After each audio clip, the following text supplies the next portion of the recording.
Salut les amis et merci de nous retrouver sur notre chaîne Évasion et Découverte ED14. N'hésite pas à t'abonner et à liker si nos vidéos te plaisent, ça nous fera toujours plaisir. Alors aujourd'hui nous nous retrouvons pour essayer la toute nouvelle Delta 2 de chez EcoFlow et du panneau solaire qu'ils nous ont fourni. Pour être franc avec toi, cet essai, je dis ce que je veux.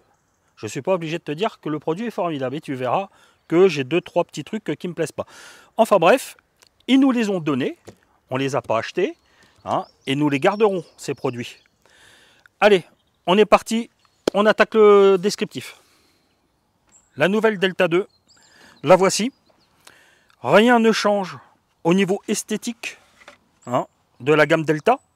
Alors les dimensions, 40 cm, 28 cm de haut et 21 cm de large. Au niveau des équipements extérieurs, on peut retrouver ici, nous avons de la prise CA 220 volts.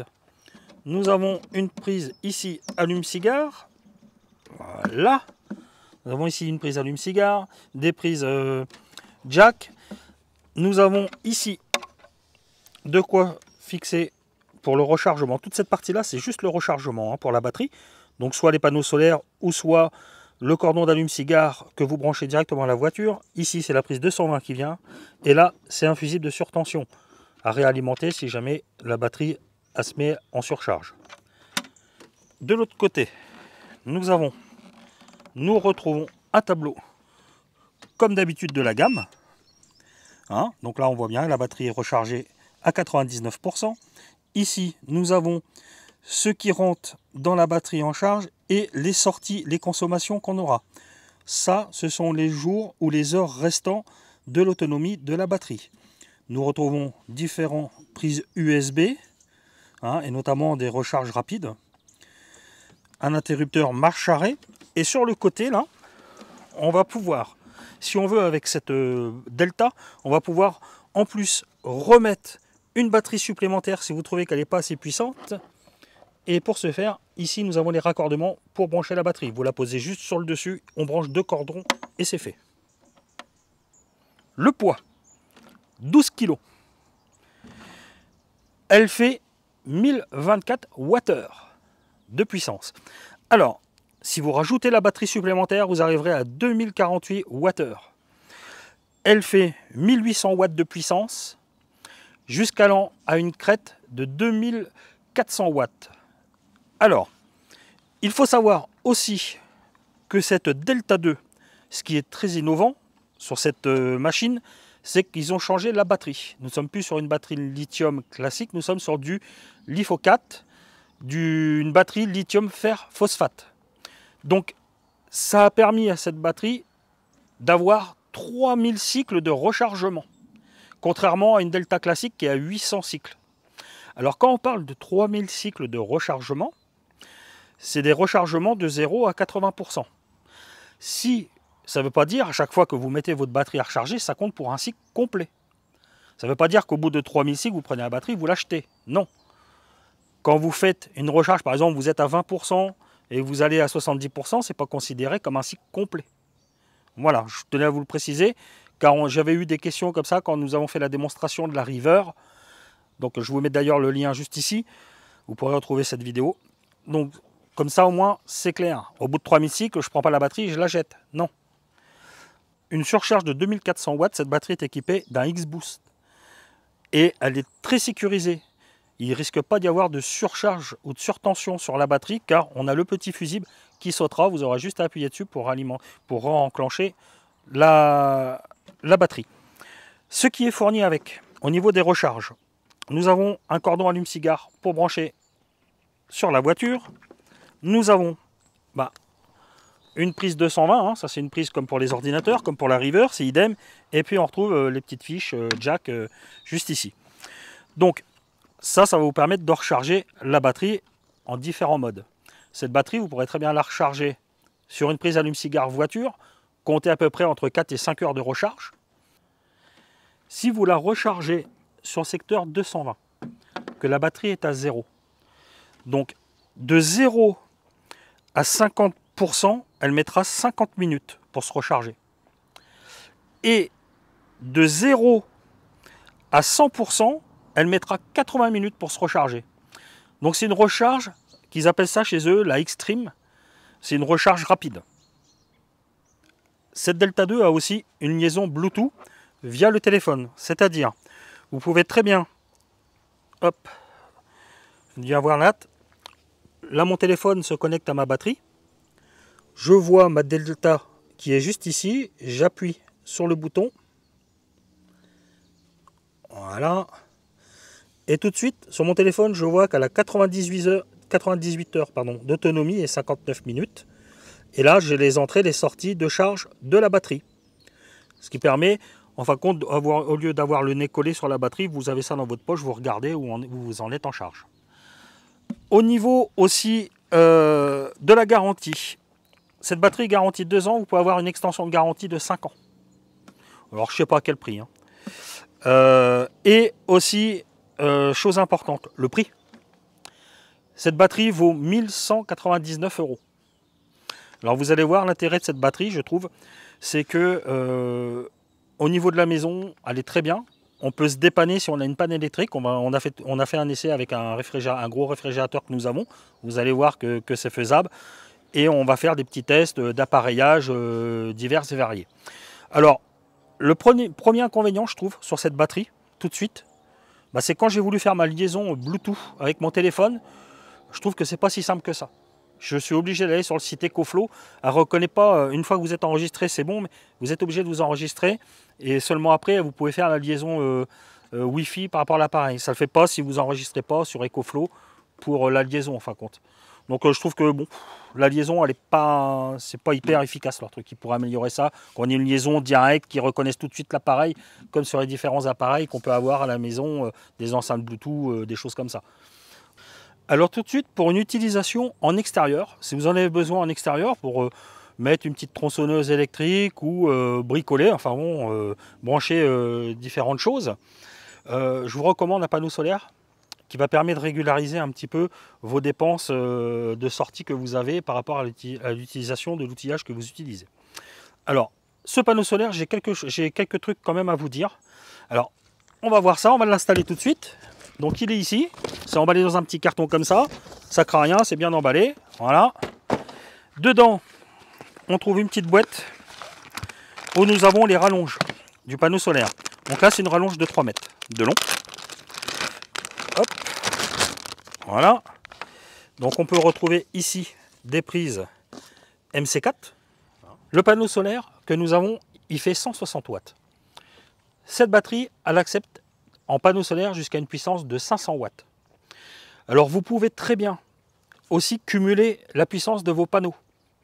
C'est-à-dire si vous achetez plusieurs panneaux, vous les connectez ensemble et vous renvoyez la puissance directement dans la batterie. Mais il ne faut pas dépasser 500 watts de puissance. Quand vous êtes à 500 watts de puissance, vous rechargerez votre batterie en 4 heures grâce au panneau solaire. Si vous avez qu'un panneau comme le mien, 160 watts, parce que j'ai fait l'essai, 160 watts, je vais mettre entre 8 et 10 heures à recharger ma batterie. Donc l'intérêt est quand même d'avoir des panneaux plus puissants si vous êtes gourmand en énergie en extérieur. Pour se brancher, il faut savoir quand je vais brancher mon panneau solaire, je le brancherai directement sur ma batterie. Je n'ai pas besoin de ce genre d'appareil. Moi, sur mon panneau solaire amovible de mon van, je suis obligé de mettre mon panneau solaire, mon régulateur de charge et après le brancher à ma batterie. Là, vous le branchez directement sur la batterie sans ça. Ça sert à rien quand vous avez le panneau EcoFlow. D'accord? Alors, il ressemble à quoi ce panneau? Eh bien, ce panneau, il est très grand. Déjà, le poids. Alors, pour un panneau amovible, je le trouve assez lourd. Il fait 7 kg. D'accord? Après, ils nous ont fait... Voilà.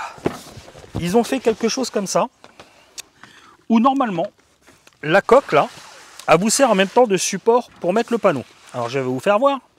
Je vais déballer le panneau.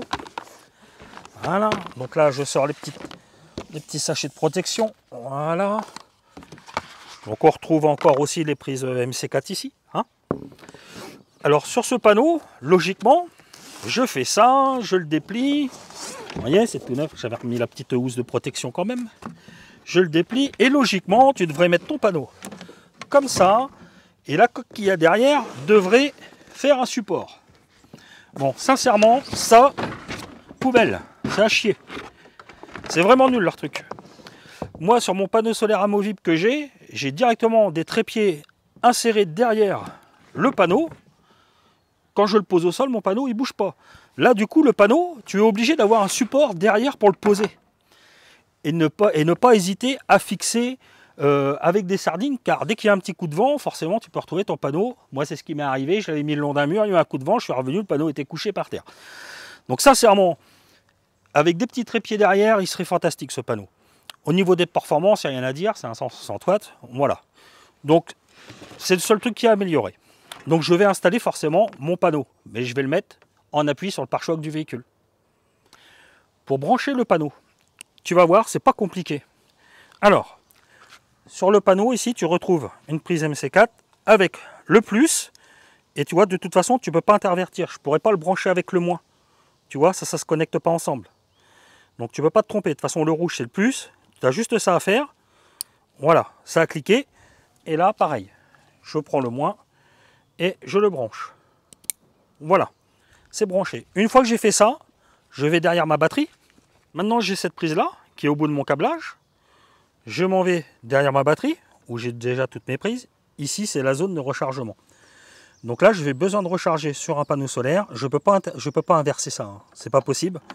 Je le branche. Donc maintenant, ma batterie là s'est enclenchée.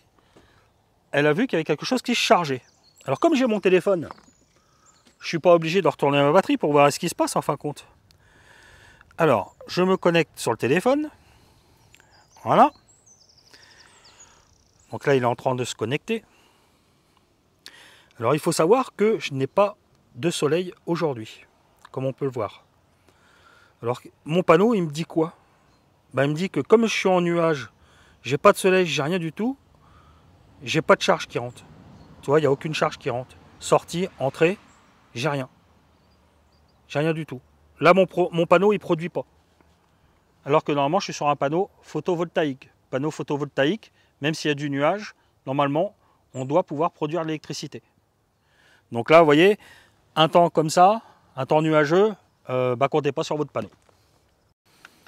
Donc on va recharger quelques appareillages portatifs. Donc là, j'ai branché sur le 220, sur la prise 220 de la batterie ici. J'ai appuyé sur le bouton là pour enclencher les 4 prises qui fonctionnent. Tu vois ma batterie, c'est ça que je vais mettre en charge. Hop, je la mets là sur le support. Et voilà. Là, c'est parti, la charge est partie. Tout de suite, on va voir combien ça me prend, vu que j'ai la consommation. Il va me pomper 64 watts. Là, tu vois, j'ai un tableau d'affichage qui s'affiche, qui me dit 13. Ça veut dire que je vais pouvoir charger pendant... Tu vois, regarde, sur le téléphone, on voit mieux. C'est plus précis. Voilà. Tu vois, j'ai les heures qui changent et du coup, on voit 5 heures. 6 heures de charge. Voilà. Si je la laisse brancher, bon, quand elle est chargée, après l'appareil se coupe de toute façon. Mais si je laisse comme ça, je consomme cette partie-là, ça va, j'ai 6 heures. Après, on peut faire aussi autre chose, qui est sympa. Là, j'ai une batterie de scooter qui est là. Je vais brancher ma batterie. Et vous allez voir qu'on peut recharger très bien aussi une batterie de scooter. Donc j'ai mon petit chargeur comme ça là. Hein. Alors c'est pas des chargeurs hyper rapides, hein, c'est des chargeurs lents. Hein. Et du coup je vais me rebrancher aussi, vu que là ça charge encore, je vais me brancher aussi ici. Voilà. Là je viens de le brancher. Donc logiquement je vais augmenter ma consommation. Je suis passé à 200 watts de consommation. 4 heures d'autonomie, 4-5 heures. D'accord? Alors, la batterie scooter, c'est sympa. Mais on peut faire aussi autre chose. J'enlève la batterie scooter. Donc ça, toi, c'est un truc, tu le prends, tu es tombé en panne avec ta voiture, ben, c'est pas un problème parce que ça va recharger aussi la batterie de ta voiture. Voilà, j'ai une batterie là. Je vais rebrancher ça. Hop, plus, moins, magnifique. Et je rebranche mon petit chargeur. Yo, voilà. Et là, du coup, c'est pareil. Je devrais recharger logiquement. Alors la batterie, par contre, elle est morte de chez morte. Hein. Je vous le dis tout de suite. Hein. C'est vraiment pour la vidéo. Mais vous pouvez recharger la batterie de la voiture, il n'y a pas de problème. Donc c'est toujours, alors si elle est vraiment à plat, vous avez vu, on a 5 heures de charge. Ça risque peut-être d'être juste pour donner assez de boost à votre voiture. Alors cette batterie, c'est une alternative aussi à autre chose. Je vais vous faire voir tout à l'heure. Là, elle est très pratique quand tu dois travailler dans des endroits isolés, que tu as besoin d'électricité pour brancher différents appareils électriques, et puis que ce soit assez léger. Ça fait 12 kg, rappelez-vous. Et aussi, si tu veux bricoler à l'intérieur de ta cave, c'est idem. Tu peux très bien la brancher, avoir l'appareil à côté de toi, brancher différents outillages et charger. Alors c'est une alternative à quoi? Eh bien, tu vois, j'ai ça aussi moi à la maison. Voilà. J'ai un bon groupe électrogène. Alors Pépère, il pèse 24 kg. Donc déjà à déplacer, c'est lourd. En intérieur, je ne peux pas l'utiliser car il y a des gaz d'échappement qui sortent. Au niveau du coût, donc rappelez-vous, 1199 € l'écoflow. Et là, je suis à 1700 €, le groupe électrogène. Après, c'est un 2200 watts. Hein. C'est quelque chose d'assez puissant aussi. Hein. Et en autonomie, quand je branche un appareil, alors il y a ça aussi, c'est que si je dois brancher un lapidaire, il va complètement supporter mon lapidaire jusqu'à temps que j'ai de l'essence. Par contre, si je dois brancher mon lapidaire de 2000 watts là-dessus, en une demi-heure, j'ai plus de batterie, c'est fini. L'intérêt, c'est toujours de le jumeler avec un panneau solaire. Alors quand il y a du soleil, forcément, de façon à réguler un petit peu les dépenses énergétiques que tu as par rapport à l'appareillage que tu utilises. Alors c'est pas parce que tu mets un panneau, tu vois, mon panneau solaire de 160 watts, si j'utilise un lapidaire de 2000 watts, il ne va pas être assez puissant mon panneau pour régulariser la charge de la batterie. Hein. Par contre, si je mets un panneau de 500 watts, là, je vais pouvoir utiliser ma batterie beaucoup plus longtemps. Alors, c'est une alternative, parce qu'en intérieur, vous pouvez vous en servir de Delta. Vous allez voir, on a fait un essai sur un frigo. Ça, ben, quand tu habites en appart, c'est mort. Tu ne peux pas utiliser ce genre de système. Quand tu dois aller travailler dans un bois et que tu as besoin de mettre des appareillages, il faut se trimballer les 24 kg aussi. Et puis prévoir aussi des jerrycans d'essence. C'est comme tout. Cet EcoFlow, aussi, si vous avez une panne électrique à la maison, c'est pour ça, moi je trouve qu'en intérieur, elle peut être utile. Vous allez voir, on a fait l'essai avec le frigo. J'ai pu faire l'essai aussi avec la chaudière de la maison. Alors attention, hein, ça ne veut pas dire que tu as toute la journée d'autonomie. Il ne faut pas brancher toute ta maison sur l'appareil là, parce que sinon, tu vas avoir un quart d'heure d'électricité et puis ça va être fini. Hein. faut vraiment sélectionner ce que tu as besoin en cas de panne électrique dans ta maison. Tu peux très bien brancher ta box dessus, tes ordinateurs portables, si tu es en batterie faible, de façon à continuer à travailler chez toi ou à visionner des choses, peu importe. Tu peux brancher ta chaudière, mais pas tout en même temps. Hein. Tu peux brancher ta chaudière, si ta priorité c'est d'avoir du chauffage. Nous, notre chaudière, c'est une chaudière à granulés qui a une puissance de démarrage de 300 watts. Je dis bien de démarrage. C'est-à-dire qu'une fois qu'elle est arrivée à température, là j'ai pratiquement plus besoin d'électricité. Donc je vais avoir une faible consommation électrique. Pour le frigo, on va voir ça tout de suite dans la vidéo. Allez, c'est parti. Je viens de brancher donc la Delta 2 sur le secteur. Donc nous pouvons voir que nous avons une consommation de 600 watts. Et inconvénient, si vous laissez ça dans une pièce, je dirais c'est le bruit du ventilateur. Je vous laisse l'écouter. En fin de compte, au début, on a l'impression qu'on passe l'aspirateur dans la maison. C'est très bruyant. Ce qui est intéressant de voir, c'est plus elle arrive vers la fin, moins elle te consomme de watts. Tu vois, elle est passée à 300 au lieu de 600 tout à l'heure. Et quand je l'ai branchée au tout début, elle était à 50% de charge.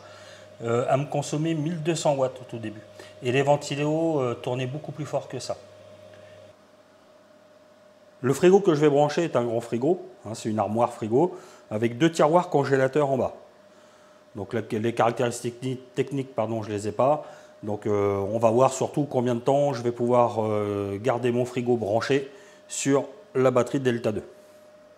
Alors comme je dois aller au taf, j'ai arrêté la charge à 99%. C'est pas grave, ça ne nous empêchera pas de faire le test.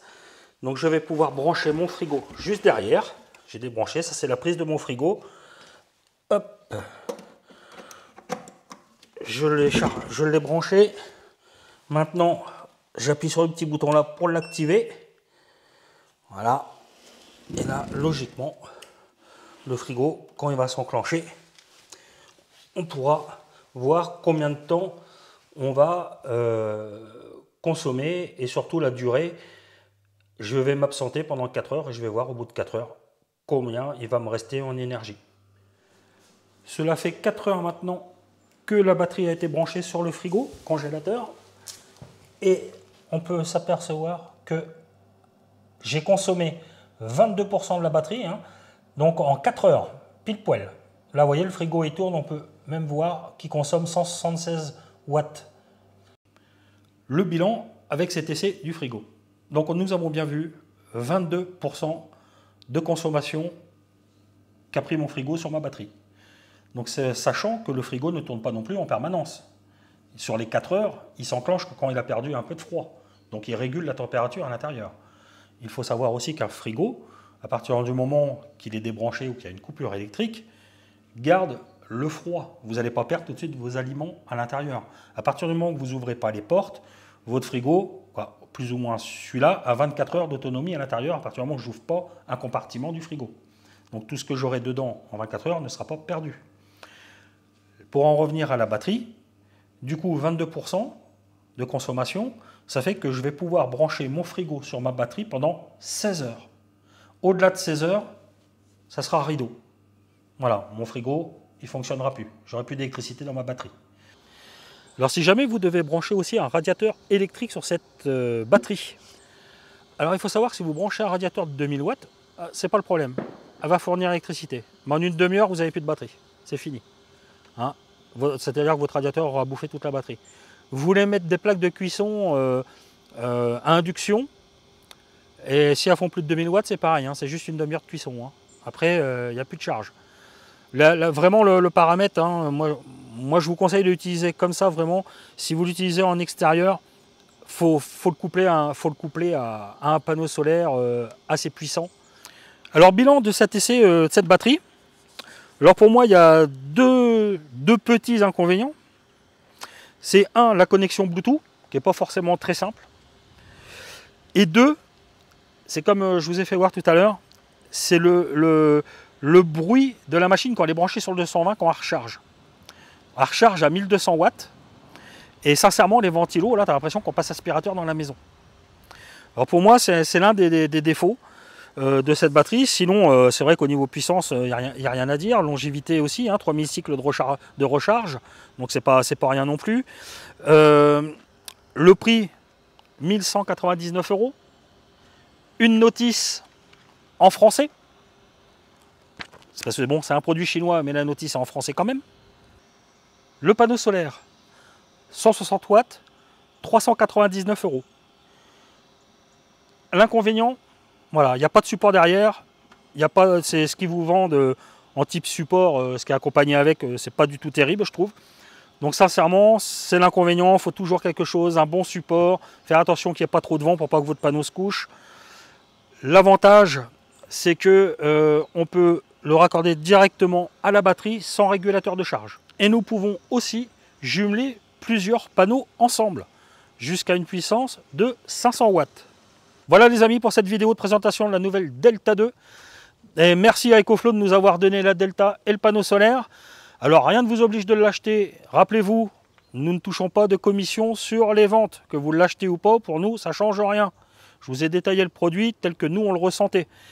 Nous avons aussi une vidéo sur notre panneau solaire amovible que nous utilisons, que je préfère par rapport à celui-ci. N'hésitez pas à aller voir, à vous abonner, à liker. Et les amis, je vous dis à bientôt en terre normande. Salut!